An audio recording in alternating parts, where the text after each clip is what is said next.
안녕하십니까. 배종민입니다.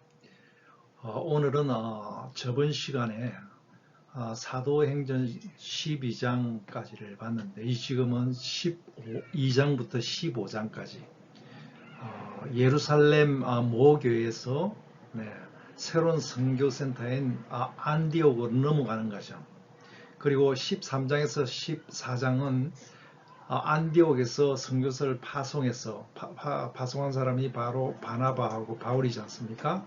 전도여행 갔다 온, 갈라디아 지방으로 전도여행 갔다 온 것, 그리고 나서 갈라디아서를 우리가 살펴보고 다음 시간은 사도행전 15장과 기독교 최초의 공회를 우리가 살펴보도록 그렇게 하겠습니다.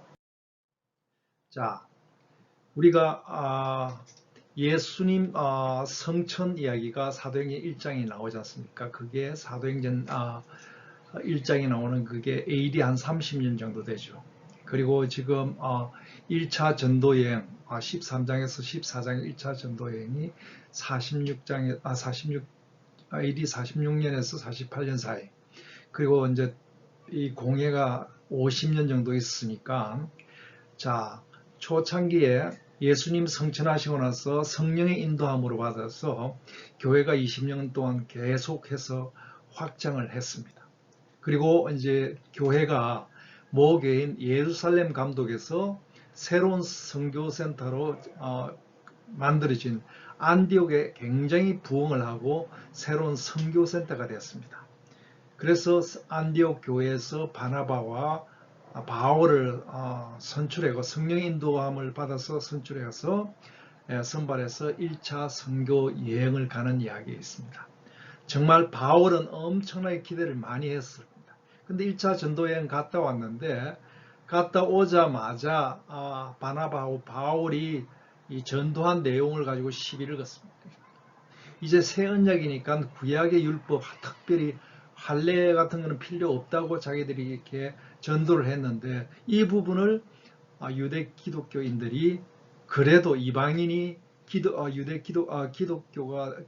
되려고 그러면은 할례를 해야 된다고 주장을 하는 겁니다. 그래서 안디옥에서 전부 다 사람을 보내서 어디로 갑니까?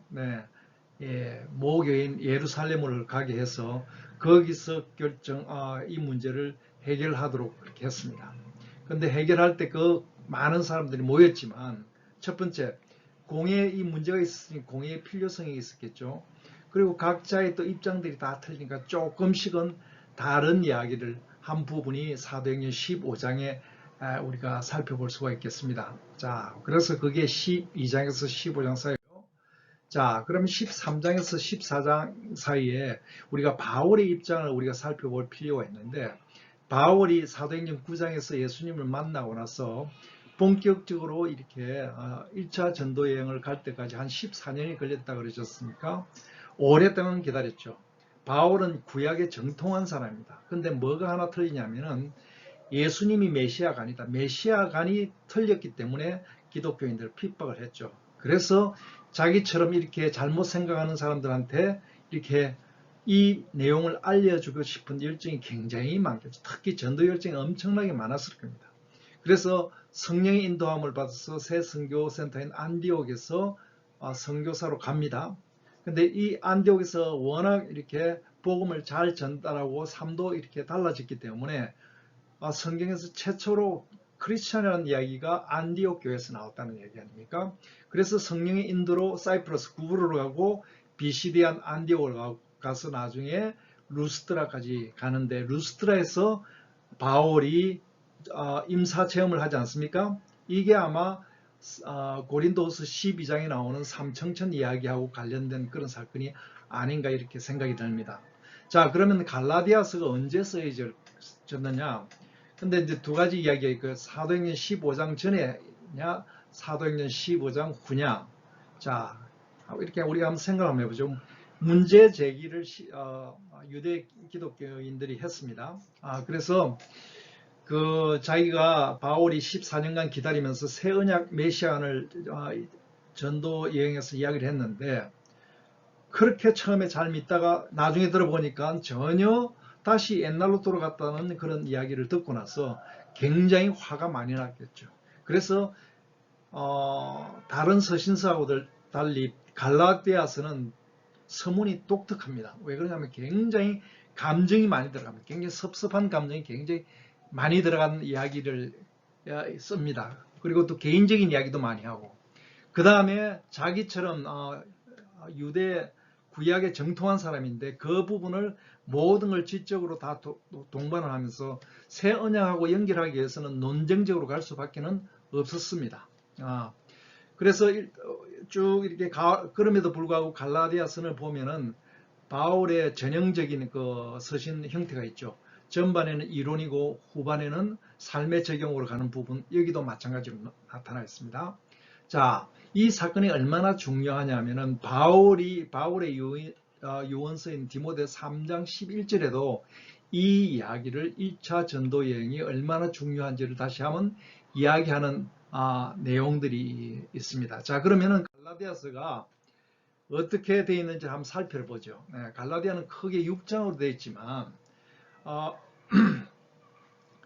이렇게 되어 있습니다.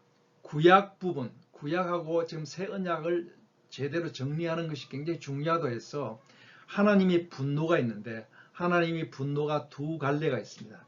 첫 번째, 율법이 비록 긍정적인 내용이 있지만 처음에 율법은 뭐냐면은 다른 우상을 섬기지 않도록 울타리를 이렇게 큰 그림에서 세웠는데 그게 오히려 시간이 지나가면서 그게 오히려 굴레가 돼가지고 울타리가 신이 돼가지고 형식이 본질을 넘어서는 그런 부정적인 일들이 많았기 때문에 하나님은 구약의 본질에 더 신경을 써야지 너희들이 형식하는 거 이거 하나님이 굉장히 분노한다는 이야기가 갈라디아 3장 4장에 나오고, 그 다음에 또 갈라디아서 5장 이후에 보면은 또 하나님의 분노가 뭐냐면 이 율법하고 다른 각도, 형식은 없어졌지만 너무 내가 예수님 믿음으로써 완전히 자유로워졌다고 너무 과신하는 그런 문제, 그러니까 육신의 길로 계속 가는 거, 이것도 하나님이 굉장히 분노한다. 그래서 우리 자유함을 얻은 너희들은 어떻게 해냈냐? 예수님이 십자가의 길로서 너희에게 자유의 길을 열어줬는데, 갈라디아서 1장 2장이죠. 예. 자, 이 길은 어떤 길이냐? 이 길은 예수님 십자가의 길은 성령의 인도로 삶에 성령의 열매를 맺어야 되는 그런 삶이다. 이 성령의 9가지 열매가 나오죠. 예. 5장 22절에 나오는데 이 9가지 열매가 예수님 믿어서 자유의 길로 가는 가장 건강한 길이라고 이야기를 하죠. 이 자체가 성령의 인도로 성령의 삶의 열매를 맺는 게 이게 하나님 계명, 즉 하나님 사랑하고 사랑함으로써 이웃 사랑하는 그 이야기의 총체적인 요약이다. 자유함은 의무가 따르는 것이다. 예수님의 길로 가는 것은 의무가 따른다는 것을 강조하면서 한편으로 우리 지금 현대교회나 우리 성도들도 이 부분에 너무나 형식에 구애돼 가지고 본질을 예수님이 주시는 자유함을 잃어버리든지 너무 내가 구원받아 과한 확신을 가지고 마음대로 육신의 길로 함부로 그렇게 사는 그런 위험도 경고를 하면 하나님이 분노를 한다 그러면서 우리의 길은 어떤 길이냐? 우리는 십자가의 길로 가는 길은 성령의 열매를 맺는 길이다.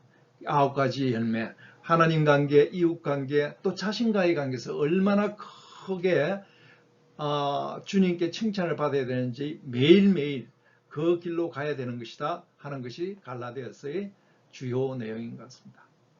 감사합니다.